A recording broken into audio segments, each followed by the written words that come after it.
Jennifer, au pays de Dino, bonjour. Salut Dani! Ça va bien? Ça va bien toi? Ça va super bien. Écoute, tu nous as apporté des jeux cette semaine parce que, bon, tu travailles beaucoup avec les enfants de 0 à 6 ans, je crois 0 à 5 ans, mais il y a aussi les enfants un peu plus vieux, Oui. qui ont des problèmes de langage. Hein? Oui. Fait que toi, tu as des techniques pour travailler soit le français ou les mathématiques avec ces jeunes-là pour les aider dans leur langage. C'est quoi les jeux que tu fais? Oui, bien dans le fond, c'est ça. Moi, ça fait 30 ans que je travaille avec les 0-5 ans, mais dans les 15 dernières années, j'ai fait aussi du scolaire. Donc, j'extensionne parce que, comme j'ai parlé en décembre passé, le trouble de langage, c'est pas juste parler, prononcer ou quoi que ce soit. Ça se reflète aussi à l'école. Dyslexie, dysorthographie, dyscalculie, tous ces 10-là, les enfants vont l'avoir.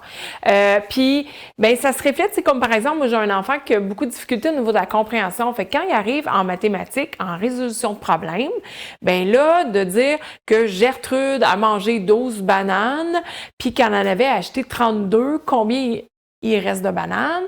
Ben pour un enfant qui n'a pas de problématique, va faire 32 moins 7, il va l'avoir. Mais C'est 12 en passant, 32 12, moins 12. ouais, c'est ça. Moi, j'ai pas de mémoire, tu vois, c'est ça. Ça travaille la mémoire aussi. Fait que c'est ça. Fait que dans le fond, pour le travailler, ben j'utilise beaucoup des objets 3D.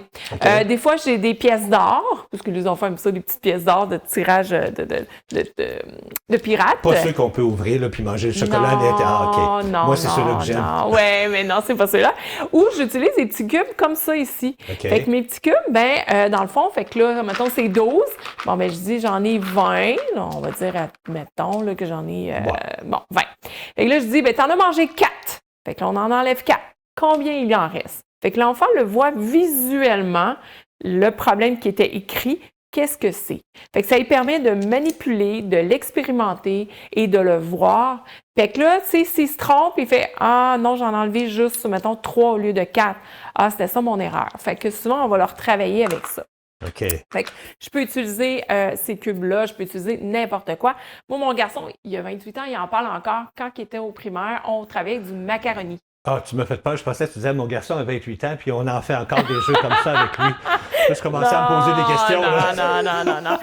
Non, mais on travaillait du macaroni. Puis dernièrement, il en a reparlé. Il dit, c'était tellement drôle. Il dit, je travaillais, moi, avec du macaroni pour faire mes résolutions de problèmes. Ben, fait tu que vois. c'est d'utiliser ce qu'on a sur la main. Puis il trouvait ça drôle. Fait qu'en même temps, c'est le fun, tu t'amuses, puis t'apprends. Oui.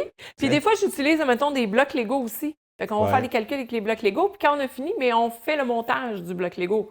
Fait qu'il y a un petit côté amusement dedans. OK. Au niveau des mathématiques, il y a aussi les cartes. Des fois, on y pense pas, là, mais les cartes à jouer, on peut faire plein de choses. Fait que pour les tout-petits, on peut identifier que c'est un 2.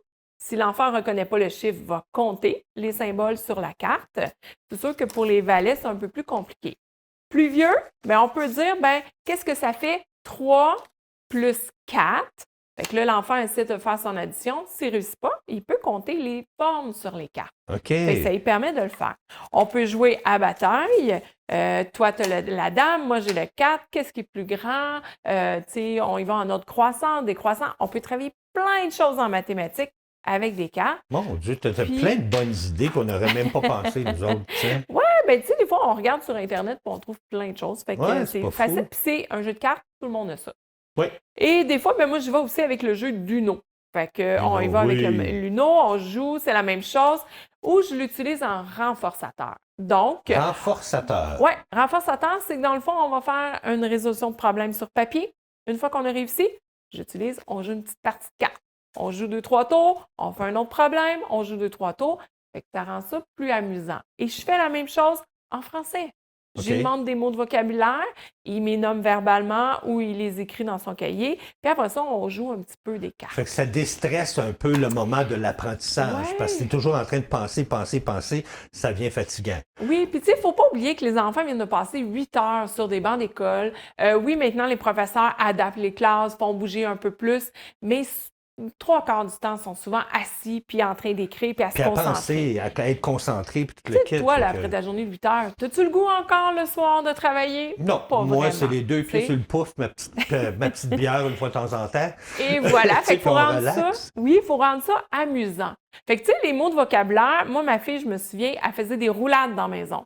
Elle roulait, puis là, le monde va dire, J'ai souvent des parents qui vont me dire « Ouais, mais là, il reste pas assis à table puis il est pas concentré. » Moi, ma fille, elle faisait ses mots de vocabulaire, elle roulait, elle me nommait les lettres dans son mot, puis elle les réussissait, puis elle avait des bonnes dictées.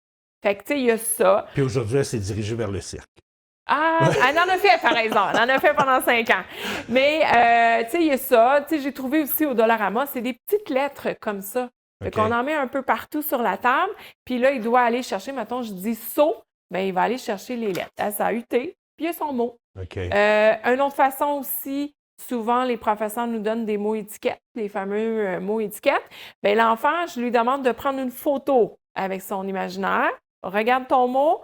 Fais, mettons, un parcours de rampe en dessous de la table, monte sur le divan, puis là, à l'autre bout, t'écris dans ton cahier le mot « saut ». Ah, tu lui fais faire un parcours, puis rendu à l'autre bout, t'écris « Ah, c'est pas fou, ça! » Ben oui, fait comme ça permet de bouger. Oui, elle bouge, ça le retient le mot, le kit. Oui, c'est ça. Il y a aussi, tu sais, il y en a, bon, Dollarama, moi, j'avais acheté ce kit-là. Je leur demande aussi de l'écrire effaçable. Fait que, tu sais, l'enfant va écrire, bon, mais S, A... Puis là, des fois, ils vont écrire le U dans l'autre sens. Des fois, ils vont écrire le S. Fait qu'on se trompe, on efface et on recommence, tu sais. Puis je leur demande pas de le faire 50 fois. Moi, je leur demande, tu l'écris une fois. Si tu te trompes, on le réécrit 2 fois, juste pour l'enregistrer. Puis après ça, on passe à un autre mot. OK. Pour pas qu'il se tanne non plus. Non, c'est ça. Puis ça, c'est plein de lettres, là? Oui, c'est plein de petites lettres de couleurs. Fait que, tu sais, à ce moment-là... C'est fait en quoi, ça? En mousse. En mousse. Puis je pense que, oui, c'est ça, aimanté. Ils sont aimantés. Oui, c'est aimanté. Fait qu'il y en a aussi au Dollarama, des fois, en plastique, là, j'en avais quand j'étais petite, là, mais des lettres comme ça, aimantées. Tu peux te servir d'un tableau aimanté puis créer ton mot. Oui, puis tu regardes, on a une petite efface qui ressemble à un os. Fait que là, on s'amuse. Fait que tu as des petits crayons. Fait que oui, je prends les lettres comme ça. Mais tu sais que quand tu prends ça avec ta petite efface, ça ne s'efface pas les lettres. Hein, tu fais juste les enlever. Oui, mais j'ai des crayons effaçables. Ah, OK. C'est ça.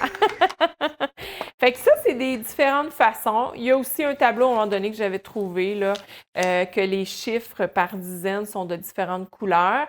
Fait que, tu sais, de les placer dans l'ordre. Fait qu'au début, je mets le tableau, après ça, j'enlève le tableau, puis là, il doit mettre les chiffres dans le bon ordre. Mais ça peut être « montre-moi le 4 »,« montre-moi le 25 ». J'ai un enfant présentement qu'on travaille de 1 à 30. C'est très compliqué. Fait que je lui demande, je dis « Est-ce que tu peux m'écrire le 14 sur le fameux tableau effaçable? » Il l'écrit, ou il pense l'avoir écrit, puis là, je lui donne, je lui dis, est-ce que c'est écrit pareil? Fait que ça lui permet de vérifier par lui-même, d'être plus autonome aussi à ce niveau-là. Jennifer, merci beaucoup. Super. Ça fait plaisir. Le temps est déjà terminé. Puis merci pour ces bons conseils. J'espère que vous en avez pris note. On se donne rendez-vous à la prochaine chronique. Avec plaisir. Merci infiniment. Restez là, on s'arrête le temps d'une pause. On vous revient.